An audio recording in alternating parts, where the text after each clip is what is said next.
Hello students. बच्चों, आप इस समय पढ़ रहे हैं चैप्टर 9 टाइम। आज इसी के अकॉर्डिंग हम पढ़ेंगे एक्सरसाइज 9.7। बच्चों, इससे पहले आपने 9.1, 9.2 से लेकर के 9.6 तक आप लोगों ने क्या पढ़ा है।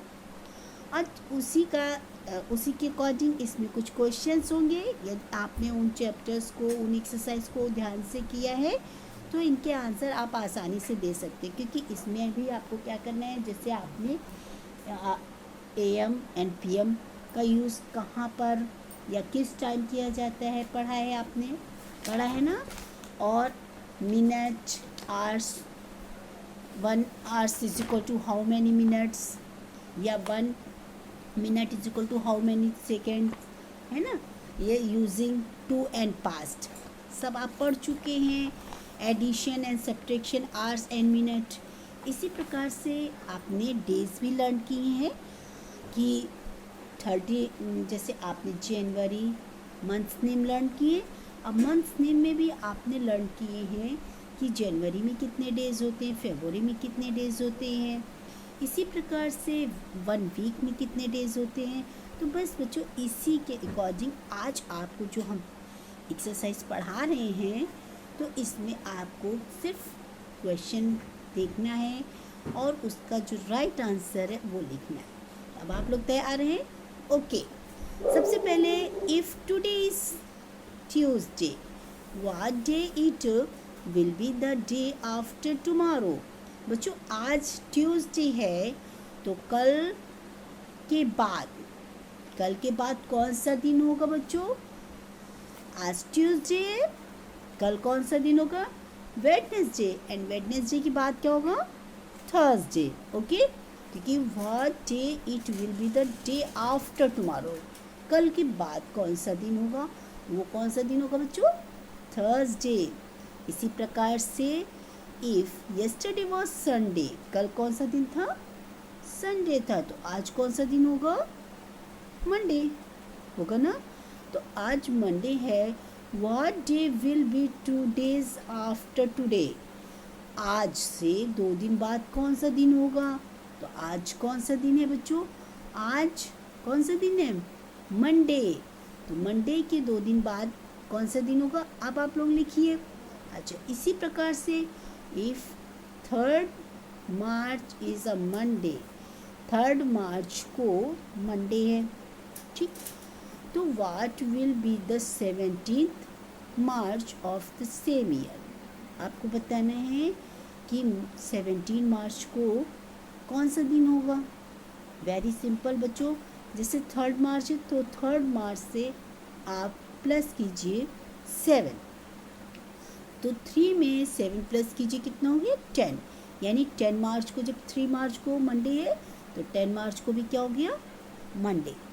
अब 10 में फिर से आप 7 प्लस कीजिए, तो कितना हो गया बच्चों? 17। तो 17 मार्च को भी क्या हो जाएगा?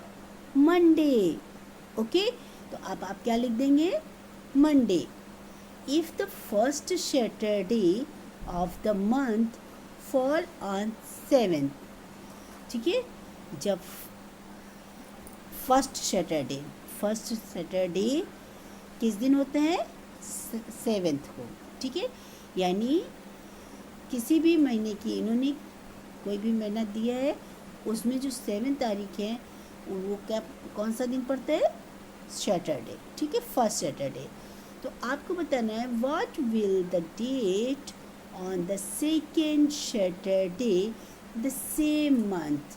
बच्चों, सिर्फ आपको क्या, क्योंकि आपने पढ़ना है ना 1 वीक में कितने डेज होते हैं? 7 डेज। तो जैसे मैंने क्वेश्चन नंबर 3 में क्या किया था, 3 था, 3 में प्लस 7 कर दिए तो 10 आया।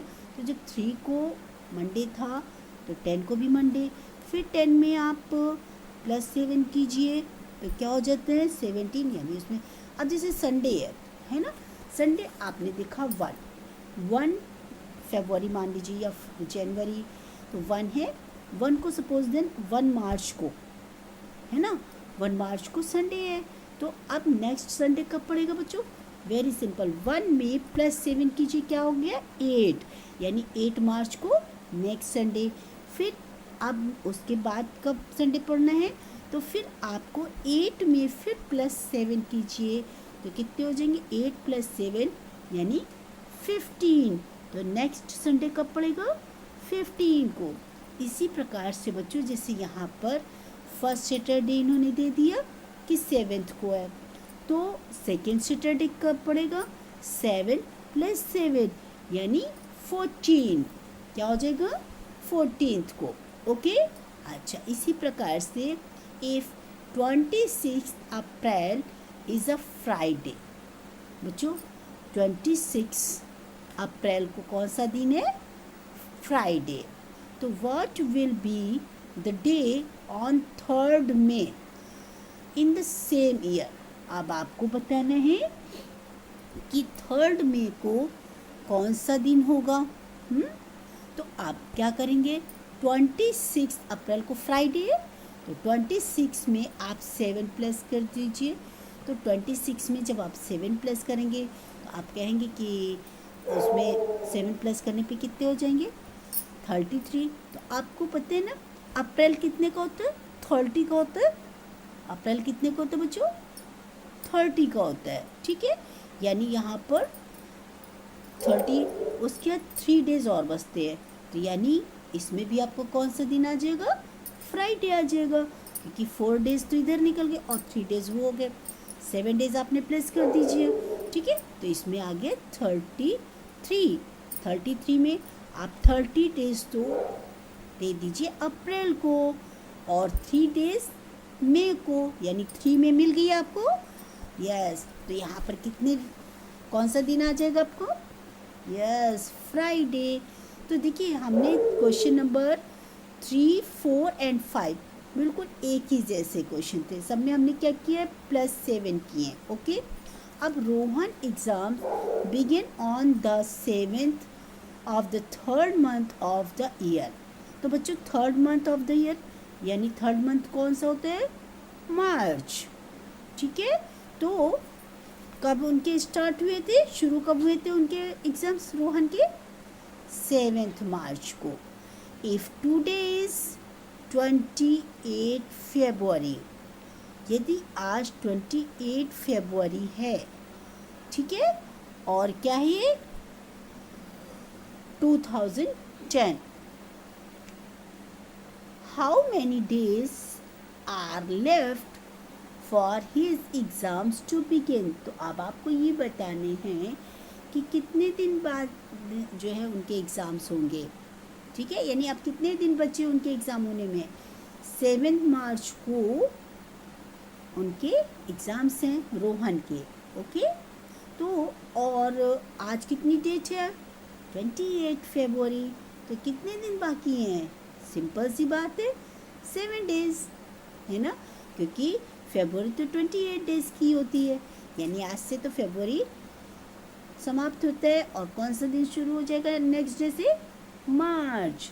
तो कितने डेज बाकी होंगे, सिर्फ 7 डेज। ओके बच्चों, तो अब आप लोग इसे अपनी नोटबुक में नोट कीजिए और आप लोगों को समझ में भी आ गया होगा कि हम जो है किस प्रकार से डेज फाइंड कर सकते हैं। ओके, तो बच्चों अब आप लोगों को समझ में आ गया। अब इस वर्क को आप अपनी फेयर नोटबुक में कीजिए। सबसे पहले डेट मेंशन करनी है बच्चों और जल्द से जल्द अपने वर्क कंप्लीट कीजिए और हमें सेंड कीजिए। Okay, bye bye, have a nice day.